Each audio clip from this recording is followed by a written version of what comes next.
Hello student, आपका स्वागत है मेरे नए यूट्यूब चैनल एजुकेशन विद दीपक राज पर। मैं आज इस वीडियो में क्लास 10 जो माध्यमिक एग्ज़ाम होने वाले हैं उसके मोस्ट इम्पोर्टेंट चैप्टर 12 जो स्फेयर है, गोलक है, उससे उसका पार्ट 1 वीडियो बनाने जा रहा हूँ। इसमें चैप्टर वाइज पूरा सलूशन कराया जाएगा जिसका पार्ट 1 वीडियो है, और आगे भी इसका वीडियो मैं लाऊंगा और एक एक करके सारे क्वेश्चन को मैं इस वीडियो में आने वाले सभी वीडियो को मिलाकर पार्ट बाई पार्ट पूरा सलूशन दिखाऊंगा आप लोगों को। आई होप आप लोग अपना प्यार और आशीर्वाद बस मुझ पर रखेंगे। और मैं ये पार्ट 1 का पहला वीडियो बनाने जा रहा हूँ जिसमें टोटल 5 क्वेश्चन लिए हैं। ठीक है, चलिए मैं पहला क्वेश्चन सॉल्व करके आपको समझाता हूँ। ठीक है, देखिए क्वेश्चन लिखा है कि किसी गोलक का अर्ध व्यास 10.5 सेंटीमीटर होने से उसके समग्र तल का क्षेत्रफल ज्ञात करें। आपको पता होगा स्टूडेंट कि इस तरह के चैप्टर को बनाने के लिए फार्मूलाज कितने इंपॉर्टेंट होते हैं। अगर आपको फार्मूला नहीं पता है तो आप इस टाइप के किसी भी क्वेश्चन को आप सॉल्व नहीं कर सकते हो। ठीक है, तो सबसे पहले आप फार्मूलाज याद कीजिए, उसके बाद इन सब चैप्टरों को बनाइएगा। चलिए मैं यहाँ पर आपको सभी तरीके से समझाने का प्रयास करता हूँ। मुझे पूरा यकीन है आपको ये वीडियो अच्छा लगेगा और सारा क्वेश्चन आपको समझ में आएगा। चलिए पहला क्वेश्चन देखते हैं। लिखा है किसी गोलक का अर्ध व्यास 10.5 सेंटीमीटर होने से उसके समग्र तल का क्षेत्रफल ज्ञात कीजिए। तो सबसे पहले क्वेश्चन में देखेंगे कि हमको क्या दिया हुआ और क्या पूछ रहा है। तो दिया हुआ है अर्ध व्यास, लिखेंगे गोलक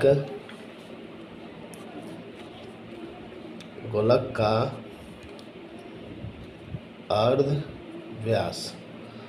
अर्ध व्यास को हम r से डिनोट करते हैं। ठीक है, और व्यास को 2r से। कितना दिया है? 10.5 सेंटीमीटर। ठीक है, 10.5 सेंटीमीटर दिया हुआ है। ठीक है, अब यहाँ पर आप लिखोगे, इसलिए समग्र तल का क्षेत्रफल क्या होता है? Formula 4πr²। ठीक है, पाई का यहाँ वैल्यू क्या होता है? 22/7। ठीक है, तो यहाँ लिखेंगे 4 × 22/7 इंटू अर्ध व्यास कितना है, यानी आर कितना दिया? 10.5 का स्क्वायर। ठीक है, सेंटीमीटर स्क्वायर। तो आप इसको सॉल्व कीजिए। 22/7 इंटू कितने बार है? 2 टाइम है, तो 2 बार मल्टीप्लाई कीजिए, पावर 2 है इसलिए, है ना। अब यहाँ पर क्या कीजिएगा, आपको लगेगा कि पॉइंट में किस तरीके से सॉल्व किया जाएगा। तो देखिए इजीली तरीके से यहाँ पॉइंट को हटाएंगे तो नीचे पे लिखाएगा 10। ठीक है, अगर यहाँ पर लिखाएगा भी 10। अगर यहाँ पर पॉइंट के बाद 2 दशमलव होता तो 100 लिखा था, 3 रहता तो 1000 लिखा था। यहाँ पर 1 है इसलिए 10 लिखे हैं। चलिए अब इसको मल्टीप्लाई करते हैं। देखिए इसको 2 से काटते हैं तो 2 × 2 = 4, और इसको काटते हैं 5 × 2 = 10। ठीक है, फिर इस चीज़ को काटते हैं 5 × 2 = 10, है ना। और जब 5 से इसको काटेंगे तो 21 टाइम डिविजिबल होगा, और फिर 5 से जब इसको काटेंगे तो 21 टाइम डिविजिबल होगा, यानी 21 बार 5 से कट जा रहा है मेरा। और फिर यहाँ देखिए 7 से हम 21 को अगर काटेंगे तो 3 टाइम डिविजिबल हो जाएगा, है ना। 7 × 3 = 21 होता है। अब जो डिजिट बच गया उसका मल्टीप्लाई कीजिए, 22 × 21 × 3। इन सब को जब मल्टीप्लाई कीजिएगा तो आपका आंसर आएगा 1386 सेंटीमीटर स्क्वायर। और ये आपका सॉल्व हो चुका है क्वेश्चन। ठीक है, बहुत ही आसान क्वेश्चन था, कुछ इसमें नहीं था। आई होप आपको ये पूरी अच्छी तरीके से समझ में आ गया होगा। चलिए अगला क्वेश्चन हम लोग देखते हैं। लिखा है किसी चमड़े का बॉल तैयार करने में 17.50 रुपया प्रति वर्ग सेंटीमीटर के हिसाब से 431.20 रुपया लगेगा, है ना। तो बॉल का व्यास कितना होगा? यहाँ व्यास पूछ रहा है, यानी क्या पूछ रहा है? 2r पूछ रहा है। तो चलिए यहाँ पर हम लोग लिखते हैं। ठीक है, एक चमड़े का बॉल है जिसको तैयार करने में इतना रुपया प्रति वर्ग घन सेंटीमीटर लगता है। घन सेंटीमीटर के हिसाब से 431.20 रुपया लगता है ना। तो क्या दिया हुआ है? चलिए क्वेश्चन को हम लोग सॉल्व करते हैं। ठीक है, तो हम लिखते हैं चूँकि 17.50 रुपये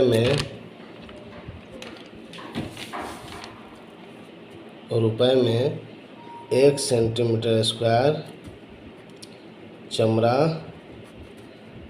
लगता है, ठीक है।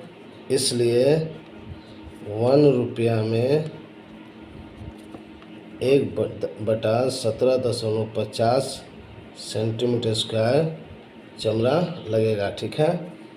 इसलिए 431.20 रुपये में 1/17.50 इंटू 431.20 ठीक है। तो अब इसको सिंप्लीफाई कीजिएगा तो यहाँ पर देखिए दशमलव के बाद 2 अंक है तो कितना जीरो हो जाएगा, 2 जीरो हो जाएगा। और यहाँ पर क्या है, यहाँ पर आपका सॉरी इसको मत कीजिए, आप यहाँ दशमलव से दशमलव हटा दीजिए। देखिए यहाँ भी दो अंक के बाद दशमलव है और यहाँ भी यहाँ दो अंक से पहले दशमलव और यहाँ भी 2 अंक से पहले दशमलव का दोनों बराबर है, इसलिए दशमलव हम यहाँ से हटा दिए, ठीक है। अब इसको हम लोग सिंप्लीफाई करते हैं तो अगर 5 से डिवाइड कीजिएगा तो 5 टाइम डिविजुअल होगा और इसे 5 से डिवाइड कीजिएगा तो 6 टाइम डिविजुअल होगा। तो इसका क्या आ गया, 616/25 क्या आ गया, सेंटीमीटर स्क्वायर। अब आपको क्या बोल रहा है, ये आपका आ गया क्या, सेंटीमीटर स्क्वायर। अब यहाँ पर क्या फॉर्मूला बैठाएंगे हम लोग यहाँ लिखेंगे बॉल का समग्र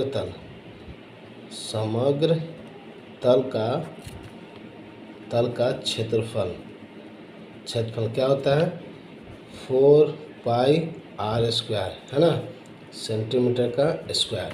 अब यहाँ पर मेरा क्या दिया है, ये दे चुका है तो यहाँ पर हम लिख सकते हैं, इसलिए 4πr² बराबर लिख सकते हैं 616/25, है ना। अब इसका मान लिखिए 4 इंटू पाई का वैल्यू क्या है, 22/7 गुना r², है ना। चलिए अब इसको करते हैं सिंप्लीफाई। तो देखिए जब 20 से इसको आप काटोगे तो ये डिविजुअल होगा 28 टाइम, ठीक है। 22 यानी 22 से 616 को काटेंगे तो 28 बार में कट जाएगा, ठीक है। और फिर 4 से 28 को काटेंगे तो 7 बार में कटेगा, ठीक है। आप डिवाइड करके देख सकते हैं, सेम डिजिट आएगा। तो यहाँ पर हम लिख सकते हैं r² बराबर क्या हो जाएगा, 7 में 7 से गुना करेंगे क्या हो जाएगा, 49, और नीचे में क्या लिखा जाएगा, 25। तो यहाँ पर आप लिख सकते हो, इसलिए r बराबर √49/25, है ना। तो 49 किसका स्क्वायर है, 7 का, और 25 किसका है, 5 का। तो ये मेरा सेंटीमीटर क्या आ गया, r का वैल्यू आ गया। और क्वेश्चन में क्या पूछ रहा है, क्वेश्चन में पूछ रहा है कि व्यास कितना होगा। तो मैं पहले ही बता चुका हूँ, व्यास बराबर होता है 2r। लिखेंगे हमको यहाँ पर व्यास बराबर क्या होता है, 2r। यहाँ से 2 इंटू r का वैल्यू कितना हम लोग लाएँ, r का वैल्यू यहाँ पर कितना लाएँ, 7/5 लिख दें। इसको मल्टीप्लाई करेंगे तो आपका आएगा 14/5 सेंटीमीटर। और ये इस क्वेश्चन का मेरा आंसर हो गया, ठीक है।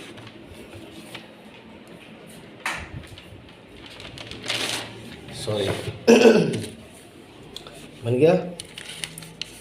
आई होप ये क्वेश्चन आपको सारा समझ में आ गया होगा, ठीक है। चलिए अगला क्वेश्चन हम लोग देखते हैं। 3 नंबर क्या लिखा है, यहाँ लिखा है कि विद्यालय में शॉट पुट खेल के लिए जो बॉल व्यवहार किया जाता है उसका व्यास 7 सेंटीमीटर होने से बॉल में कितने घन सेंटीमीटर लोहा लगा है ज्ञात करें, है ना। तो क्वेश्चन में क्या बोल रहा है कि शॉट पुट का खेल हो रहा था जिसमें एक बॉल व्यवहार किया जाता है जिसका व्यास 7 सेंटीमीटर था, ठीक है। यहाँ पर आप देखिएगा कि यहाँ पर न बोला है आयतन, नहीं बोला है क्षेत्रफल, क्या निकालना है। तो आप यहाँ पर इकाई से ज्ञात करोगे कि क्या होगा। तो यहाँ पर देखिएगा क्वेश्चन में यहाँ लिखा है घन सेंटीमीटर। घन सेंटीमीटर किसके लिए यूज होता है, आयतन निकालने के लिए, ठीक है। आपको ये पता होना चाहिए कि घन सेंटीमीटर आयतन निकालने के लिए होता है और वर्ग सेंटीमीटर क्या होता है, क्षेत्रफल निकालने के लिए। चलिए तो क्वेश्चन में जो दिया लिखते हैं, लिखा है व्यास बराबर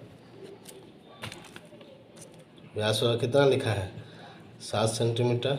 तो आप यहाँ से निकाल सकते हो अर्धव्यास बराबर यानी आर बराबर क्या हो जाएगा 7/2 सेंटीमीटर, है ना, क्योंकि इसका मतलब क्या होता है 2r होता है व्यास बराबर, इसलिए आर बराबर क्या हो गया 7/2 सेंटीमीटर।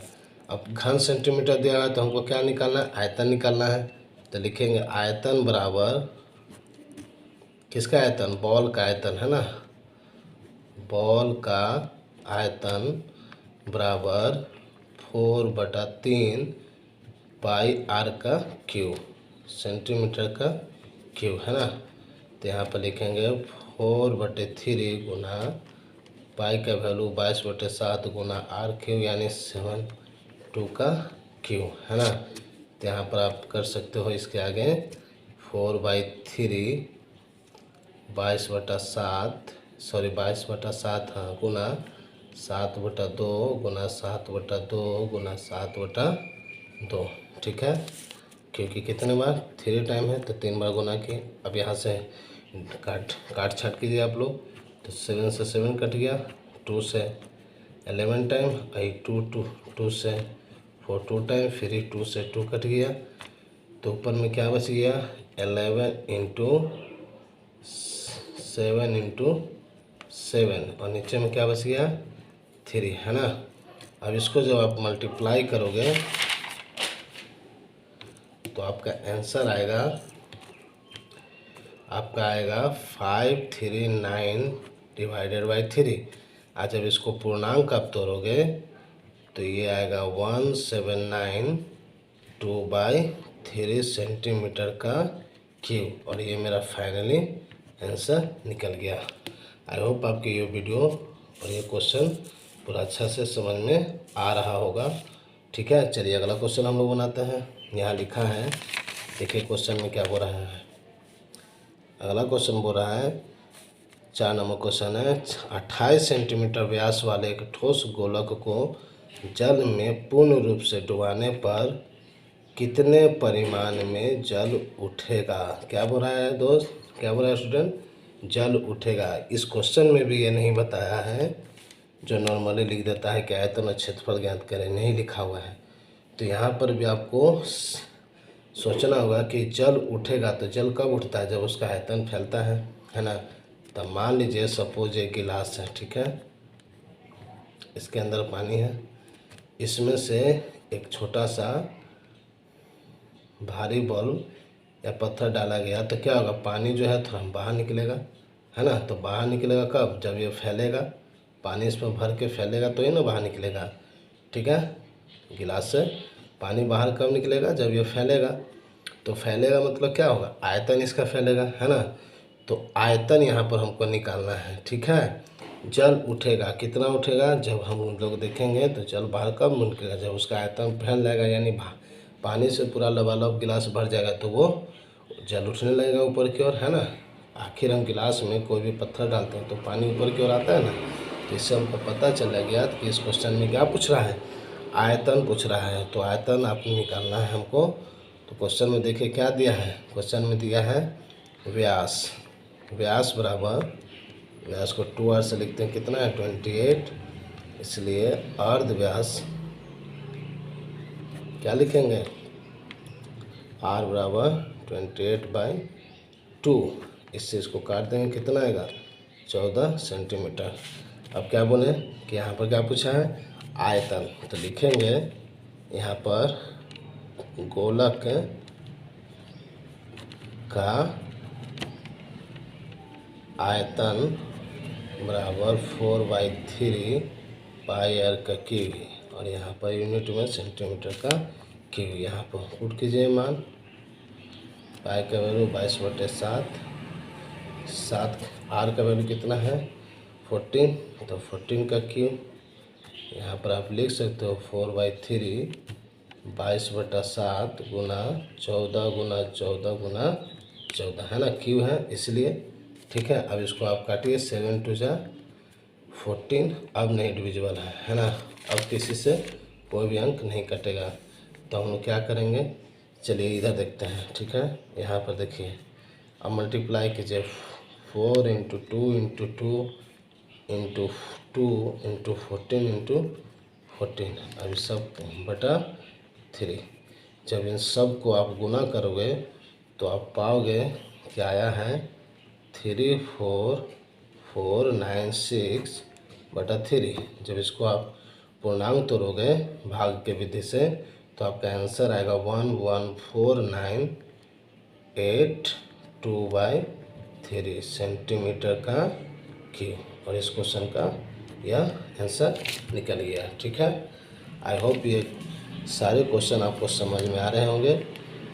स्टूडेंट, आपको प्रैक्टिस करने की बहुत ज़रूरत है। आप किसी भी टीचर से पढ़ लो, चाहे यूट्यूब से ऑनलाइन पढ़ लो या ऑफलाइन पढ़ो, आपको रिवीजन करना ही पड़ेगा और फार्मूला आपको याद करना ही पड़ेगा। ये आप ध्यान रखना। ठीक है, चलिए अगला क्वेश्चन हो रहा है, लास्ट क्वेश्चन आज इस पार्ट का 5 नंबर क्वेश्चन है। किसी गोलाकार गैस बैलून को फुलाने के समय उसका अर्ध व्यास 7 सेंटीमीटर से 21 सेंटीमीटर होने से बैलून के पहले और बाद के समग्र तल का क्षेत्रफल का अनुपात ज्ञात करें, है ना। यानी 2 गोलक का अर्ध व्यास दिया हुआ है, एक पहले और एक बाद वाला, तो दोनों गोलक का क्या पूछा है, क्षेत्रफल का अनुपात पूछा है। तो ये तो आसान सा क्वेश्चन है। चलिए इसको हम लोग सॉल्व करते हैं। लिखेंगे पहले गोलक का समग्र तल का क्षेत्रफल, यहाँ पर लिख सकते हैं का नहीं के, पहले गोलक के समग्र तल का क्षेत्रफल बटा दूसरे गोलक के समग्र तल का क्षेत्रफल। क्या हो सकता है, यहाँ पर हम लोग लिख सकते हैं आपका 4πr1 का स्क्वायर, और दूसरा लिख सकते हैं 4πr2 का स्क्वायर। r1 r2 क्यों लिखें, क्योंकि 2 अर्धव्यास दिया हुआ है। पहला अर्धव्यास है r1 बराबर हम लिख सकते हैं 7 सेंटीमीटर, और बाद वाला को r2 लिख देते हैं 21 सेंटीमीटर। ठीक है, अब यहाँ से आप इसको इसी तरीके से सॉल्व कर लीजिएगा। मान पुट कीजिए 4, देखिए यहाँ पर पाई से पाई कट गया, और यहाँ पर आप देखोगे तो 4 से 4 भी कट गया, तो r1 का स्क्वायर बटा r2 का स्क्वायर। r1 का वैल्यू कितना है 7 का स्क्वायर, और r2 का वैल्यू कितना है 21 इसका स्क्वायर। आप लिख सकते हो 7 × 7, है ना, इक्वल बटा 21 × 21, तो इससे ये कटा 3 टाइम, इससे ये कटा 3 टाइम, तो यहाँ पर आप लिख सकते हैं 1/9 इक्वल टू 1:9, और ये आपका फाइनल आंसर आ गया। इस तरीके से हम लोग पांचों क्वेश्चन को सॉल्व कर लिए हैं। ठीक है, आई होप आपको ये पांचों क्वेश्चन पूरे अच्छे तरीके से समझ में आ गया होगा, और आगे इसका पार्ट 2 वीडियो मैं बनाऊंगा। आप प्लीज़ मेरे चैनल को सब्सक्राइब कीजिएगा। आपको इसी तरीके के और भी सारे 10 क्लास 8 क्लास 9 क्लास से रिलेटेड टॉपिक वाइज और पार्ट बाय पार्ट मैं वीडियो बनाता रहूँगा। आपका आशीर्वाद और प्यार मिला तो मैं और भी मोटिवेट होकर पढ़ाता और समझाता रहूँगा क्वेश्चन को। Thank you for watching this video.